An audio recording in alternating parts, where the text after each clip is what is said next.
Like I don't think most movies would have the audacity to put a singing bush scene in nowadays. I don't think you're gonna see that. I really love the invisible guy. Yeah, the Invisible Swordsman. Yeah. And then when he falls and they actually had that imprint, that was just like... That was really So about the extent of the special effects in that movie. That was probably the biggest budget piece they had, besides the mail plane with the little balls. Right.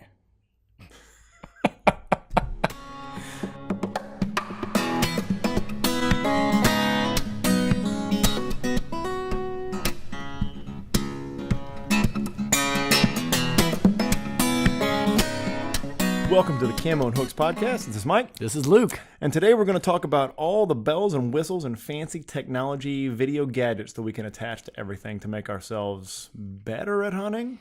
I think it's going to end up being a conversation of if it didn't get on the internet, did it happen? Correct. If you do not post a successful hunt on Instagram, you didn't actually hunt. I think that's the modern rules now.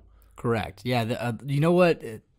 It's kind of interesting that social media is taking away that whole part of like fishing and hunting, like the tall tale. Yeah. Like you can't tell the tall tale anymore because you Right. took a picture, and I know that 24 inch 6.3 pound largemouth bass you caught was really just like 18 inches and 3.2 pounds. Yeah.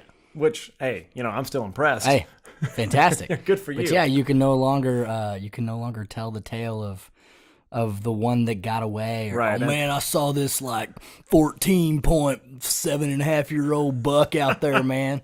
Like I watched you live stream it on Instagram, and Right, I never saw that. And this big, which I'm doing the motion with my hands, is Yeah. now quantifiable by a photograph. So there's no exactly. more this big. Now, that being said, I've seen plenty of pictures of elk hunts and whitetail hunts where the positioning, the camera angle is used wisely, where the hunter is about 6 feet behind the elk when he takes the picture. It's like, wow, that's a monster. It's like a prehistoric elk. Forced perspective. Yeah, forced perspective. Thank you. That's the word I'm looking for there. And that, like I don't know, either you're 3.5 feet tall or you took down a prehistoric monster. Like, it's impressive enough to shoot an elk with a bow, man. You don't Yeah. need to like put an extra foot on the thing by sitting back 100 yards. Yeah, exactly. But that's the game we're in now. There's nothing you can do that requires skill, patience, or practice, anything like that. That's not going to get shown off. And I think Right. that's good for hunting. I think that's great for people at our level to see like successful hunts and to feel like there's a community out there, people that are like-minded. But I think it's pretty obvious Like that, when Adam Greentree did that oh, like nuts. 21-day elk hunt, and he documented the whole thing with an Instagram story. Yeah, and think about how many people got introduced to the idea of backcountry hunting just through that. They had no idea what that was before he started saying the things he was using. They saw great for the brands that he was wearing, obviously. Absolutely. But they had no idea about that kind of stuff. So that's the upside to it. But the part that kind of it's related to what you said about taking away the tall tale. What I don't like about it, and I guess I'm just old enough. You and I are that same generation. Like we're the generation that grew up without the internet, but then got the internet. Right. Like, so I remember, I guess, a time fondly as a child, and now I think hunting is one to recapture that with me, is the being alone in the woods, or being alone by the side of a river, being alone on a boat, or being with friends on a boat and being disconnected. That's the appeal in some ways. As married guys with kids, that's the appeal, is wanting to just disconnect and be done. So I'm kind of at odds now about... because I've had a YouTube vlog. My work is heavily involved in social media, and I want to document those things because I think they're cool stories, and I think it's something cool to share. And I have, we both have the look at me vibe. Yeah. Like, we want that. Like, we're not doing a podcast right now because we want to do everything privately. Right. And but I kind of miss that. There's a part of me that likes the idea of going out and disconnecting and not having to document and not having to show everybody. Yeah, and so like I'll take the GoPro out every time I go fishing, even if I'm just bank fishing, and I'll notice that I'm taking all that time setting it up, and I've even rigged up some little DIY tripods and stuff like that so I can get some good angles and that sort of thing. But if I spend 2 hours fishing and don't catch anything, then I also spent 2 hours setting up camera, like looking for angles, making sure the light's right, and all that stuff for nothing. Right. And it all it did was take my focus off of fishing for part of the time, and wasted time that I could have spent maybe trying other spots, trying other lures, and that kind of stuff. How many minutes were spent fiddling with things that don't actually catch fish or that spot animals? How many things are you messing with for how many minutes? It's a painful addition problem you end up having to do.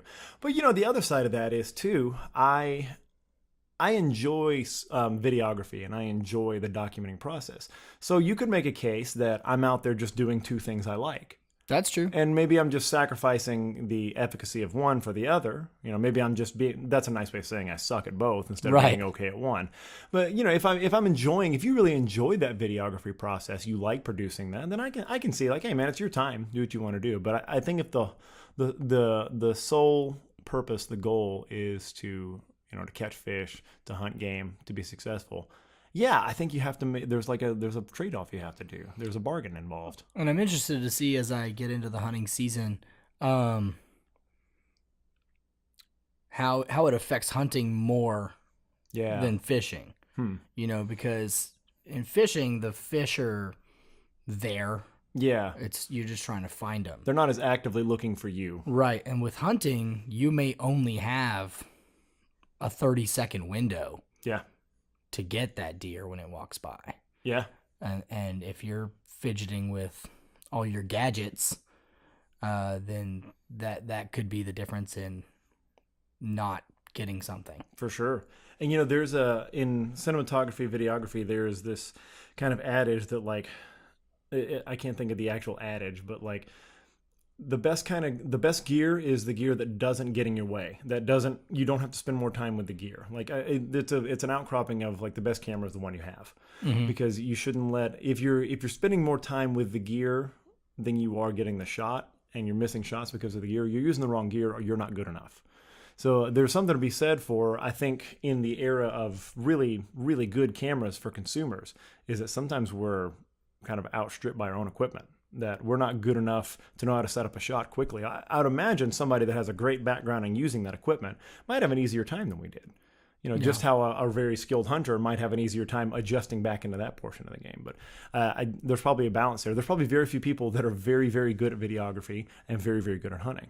I'm sure, a lot of people are aware of the Solo Hunter series. Remy Warren is he's kind of the face of that. And that's the whole idea there, is that these are single people. They go out solo in the wilderness and they film their own hunts, and they're honest about the difficulty of if it were he'll say a lot of times, if it were just me out here bow hunting, I would have had a shot for sure, but having to set up the shot from me leaving to get me stalking and then get the shot where I actually take the animal, I lost it. Well, and yeah, I've seen those deer hunting shows where they've got two stands and there's a guy shooting and a guy filming, and I've seen it where the shooter doesn't get to take a shot because the videographer couldn't get an angle on the deer. Right. And you got to have that shot of when the bullet hits or when the arrow hits, and if you don't have that, then it doesn't go on the episode. So they won't even take the shot at the animal because they can't get it on video. Yeah. So think how much smaller psychologically that makes your bag limit. You've already got a certain number of tags. Yeah. And those are then again limited by how many can I shoot that I have good shots at.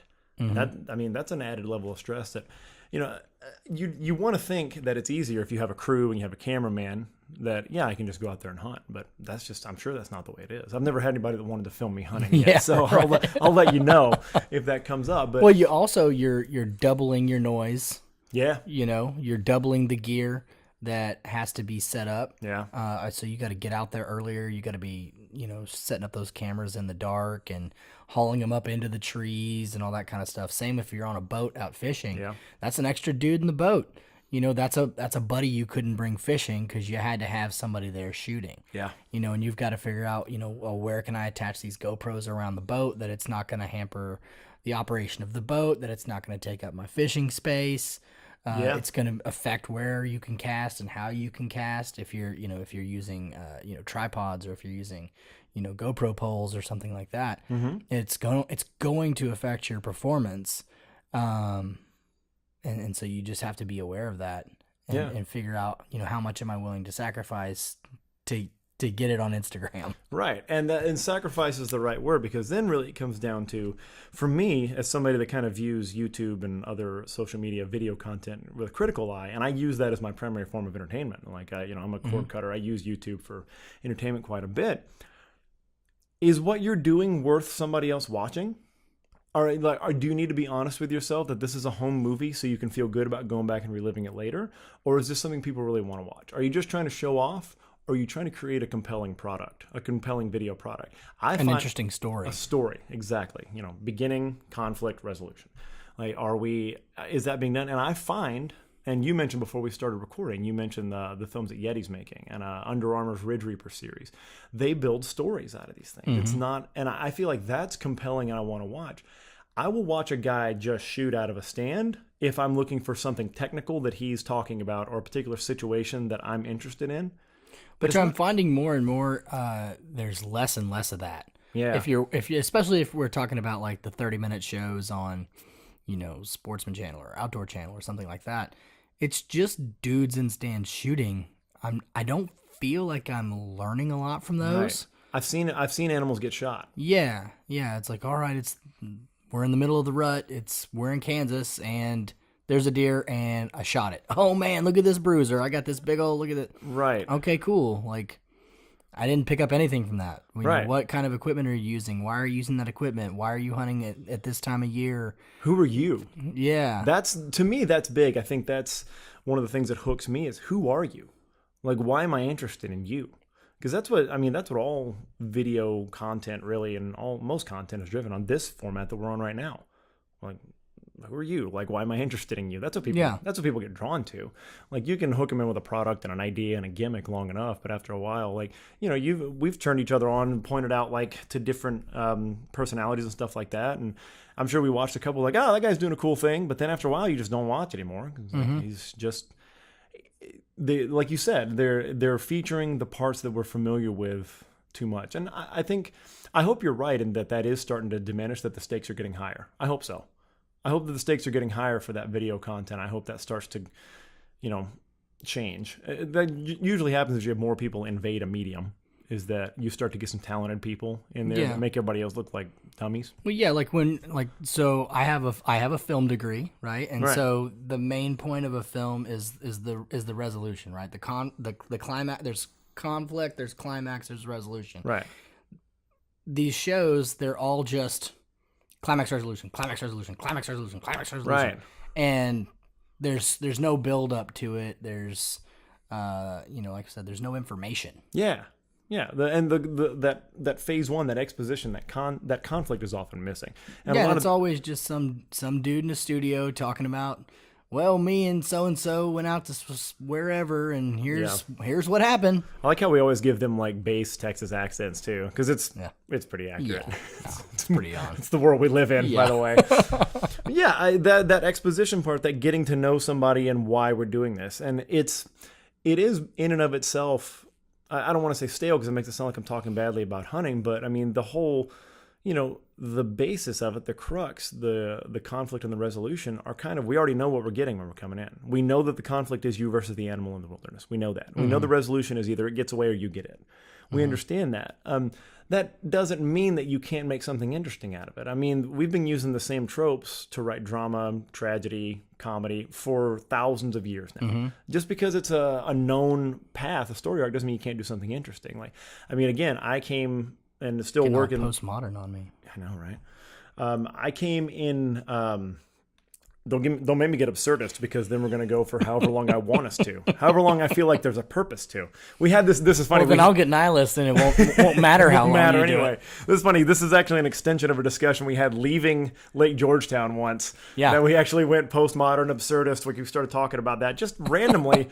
Out of nowhere after getting skunked on a hunt. Or maybe it's not randomly. Maybe that's where our minds went. Ooh. But I mean, I came from, and I still work in like the fitness industry. And for all the kind of vapid content about working out and looking good and everything like that, people are making once in a while, making compelling stuff about working out and getting in shape. And if you can make something compelling and interesting and a character study out of that, you could probably do it with anything. So I mean, it just goes to show you, like, even something that's a tired trope or a story arc, you can if you sit and think for a minute before you actually turn the camera on, instead of thinking about showing off like we talked about earlier. Right. If you want to make something, I mean, if you're at least putting the effort in to develop a character and develop an arc, I'll watch. Yeah. I'll get into it, even if it's only 30 seconds on Instagram. Yeah, you find I mean, everybody finds himself at some point, watching a movie or a TV show, and you've got the main character who is troubled, right? And every once in a while, you're like, I don't really care if they're successful or not. I don't care if this person wins. Yeah, no attachment. I have no reason to care about this person whatsoever, and that's what you have to try to avoid. Yeah, right. It can't just be about my cool stuff and the huge rack and all that kind of stuff. I agree with you, and I think that's kind of the best take home that we can really get out of this is that if you're going to be taking all that junk with you on your body and in your gear, like, have a goal to make something compelling. I mean, we've seen people hunt. Like, I'll watch you hunt if you're my buddy, but make something compelling that's somebody new to it, like Adam Greentree did. Yeah. His name is more important than what he hunted now. Yeah. That's what we're looking. That's what we're looking for. He was a great study in that. So, all right. Well, that about wraps it up for us. You can find us at Camo and Hooks on Instagram. Look for the YouTube channel. We post all the podcasts there, as well as we post the audio versions at camoandhooks.com. We have a Facebook group, which is, we just changed the name actually, didn't we? Yeah. Yeah. It's Hunting and Fishing Tips, Tricks, and Tall Tales for Novices to Old Hats. I think you just made that last word up. I think I did. Yeah, it's all right. You just looked in my head. Old Pros. Old That's Pros. There we go. So yeah, find us there, and then there's a Facebook page as well, Camo and Hooks. Search for us on all those places. We're also on Google Play, and we will see you next time. Bye.